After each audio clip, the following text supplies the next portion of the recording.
I-review natin ngayon yung power bank na Aurashare.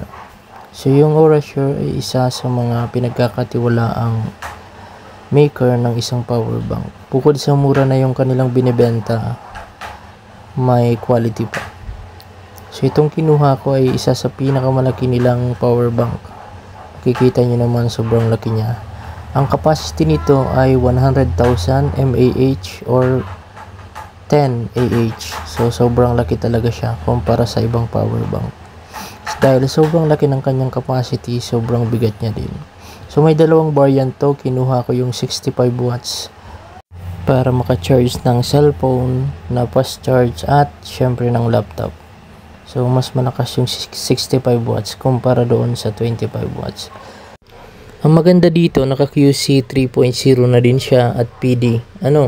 So intelligently, siya na yung nag-a-adjust ng kailangan ng kuryente ng inyong device. So siguradong hindi mo overcharge o overvoltage ang isasak ng device dito. So yan ang bigat niya talaga. Buksan na natin. So meron naman siya ditong protective foam. Yung kulay white. Yan. So ito na yung ating power bank. Ito yung cord niya. C to C na siya. So isa lang yung cord na kasama. Wala siyang kasamang power adapter. So tayo yung magpo-provide nun. Pwede na yon. So ito na yung power bank. Bigat niya talaga. Siguro nasa yung susumahin nasa 4 kilos to. Kasi malaki yung kanyang capacity. So 100,000 mAh. Sobrang laki talaga niya. So yan. Okay naman yung plastic na ginamit. Yan. Hindi naman siya cheap. Ang gusto ko dito, meron din siyang light dyan. So ito yung kanyang mga specification, mga voltage. So maabot talaga siya ng 65 watts. So yan. So kung makikita nyo yan yung LED indicator, mayroon din siyang 6 USB port and 2 Type-C ports. Yan. So yan.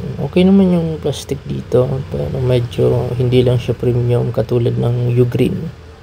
So yung plastic dito sa sides, okay naman siya, parang hindi naman siya gasgasin. So try natin ngayon. Yan, umilaw yung light. So pag long press pala, umiilaw siya, So isa pa to sa gusto ko dito, mayroon siyang LED light, pwedeng gamitin tuwing brownout. So meron siyang 73% pagka unbox ko. Yan, try na natin. So marami akong gustong paggamitan nito. Isa na dun ay yung i-charge ang ating mga device o ang aming mga device. Kasi pag brown out, para hindi na kailangan mag-paandar pa ng generator. So yan. So try natin yung cord ng aking cellphone. So yung i-charge ko ay isang A22 Samsung. So ang Samsung ay ma-RT sa charger. So tingnan natin kung tatanggapin niya to. So kung makikita nyo, tinanggap naman, charger na siya. Yan. So fast charge siya kasi umabot siya ng 9.0 volts at 1.5 ampere. So yan. Yan indication na nagcha-charge siya. Yan. So maganda dyan, nakikita natin yung kanyang output. So yan. So magsisimula sa 5 volts hanggang 9 volts. Yan. So talagang nag-a-adjust siya sa kailangan o maximum power na kailangan ng device mo. Basta hanggang 65 watts lang. So yan. Okay sa phone. Tested na. So sana magtagal yung power bank na to. Kasi marami ako ditong paggagamitan. So isa to sa gusto kong picture nito, yung kanyang LED light indicator. Sabi doon, kaya daw umabot to ng 1 week na nakabukas lang. So ang tagal, di ba? So meron ako ditong isa pang accessories, yung kanyang light bulb. So itong light bulb na to, balak kong gamitin tuwing brownout.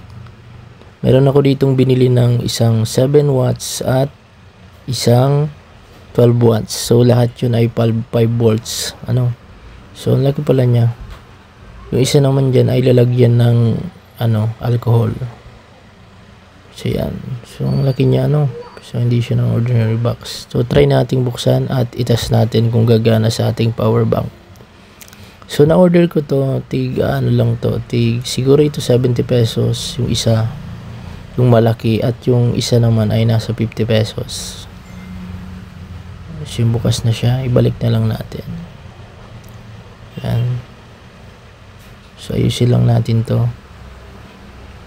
Yan. So, okay naman yung quality niya. For the price, pwede na. So, okay naman siya. So, pasensya na sa kamay kung mayroon siyang ink. Nag-ayos kasi ako ng printer kanina. So, yan. Try natin. Kailangan natin dito nitong voltage measurement para makita natin kung ilan talaga yung hinihigop niya. So, makikita nyo naman, may initial input siya na 5 volts. So, try natin isaksak tong 12 watts na light bulb natin o USB light. Saksak natin ganyan. Hindi ko kasi makita. Yan. So, yan, working siya. So, yan, tingnan nyo naman, napakaliwanag niya. So, ang kinukuha niya ay 5 volts at 0.3 ampere. So, napakatipid niya. Siguro kaya itong abutin ng 2 weeks na bukas. So, susumain ko lang. So, try din natin itong isang maliit na 7 watts. Yan.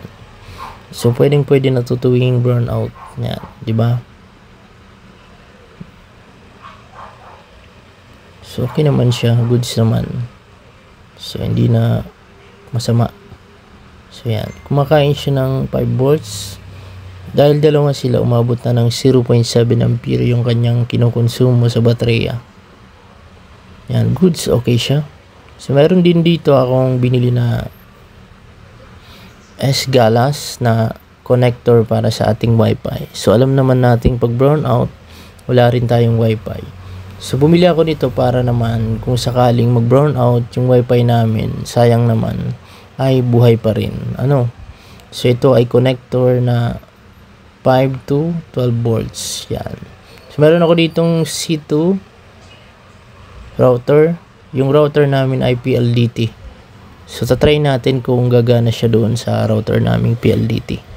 So, kung gumana to sa router naming PLDT, pwede rin to doon sa mga naka-globe at naka-converge. So, para-rest naman yung 12 volts na mayroong 1.0 ampere na konsumo. So, meron ako ditong isa pa, yung kanyang naka-USB-A naman to 12 volts ng router natin. Yan, tingnan nyo. Para sila ng input. So, tara i-test natin dito sa router namin. Ang router kasi namin dito sa labas namin. So, PLDT siya. Ito yung charger niya. At ayun yung kanyang power input. Yun, sa taas. So, gagamitin natin tong ating power bank para pagganahin ng ating router. So, para sila ng connection. So, pagsusop natin. So, yan. So, isaksak natin. So, medyo magalaw yung video. Isang kamay lang kasi yung gamit ko. So, makikita nyo 12 volts siya at talagang kinakain niya ay nasa 1 ampere. So, buhay na siya. Naglo-load na siya. Tingnan natin kung kakayanin niya, So, 12 volts, nasa 0.1 ampere pataas yan habang gumagana yung router. So, makikita nyo naman sa charger nito, 12 volts yung kanyang input at 1.0 ampere yung kanyang kinukonsumo sa kuryente. Yan. So, titingnan natin kung kanyang gumagana siya. So, yan, umilaw na yung kanyang Wi-Fi. Sunod na yung ilaw dyan ay dapat yung PON at yan, umilaw na. Tapos yung internet. So, pag umilaw yung internet, okay na, goods na yan, gumagana na yung ating PLDT Wi-Fi. So, yan, gumagana na siya. So, goods, talagang gumagana siya sa power bank natin. Kaya hindi na tayo mamroblema kung mawalan man tayo ng kuryente. So, sa mga magtatanong, nabili ko ito sa Shopee ng halagang 3,000.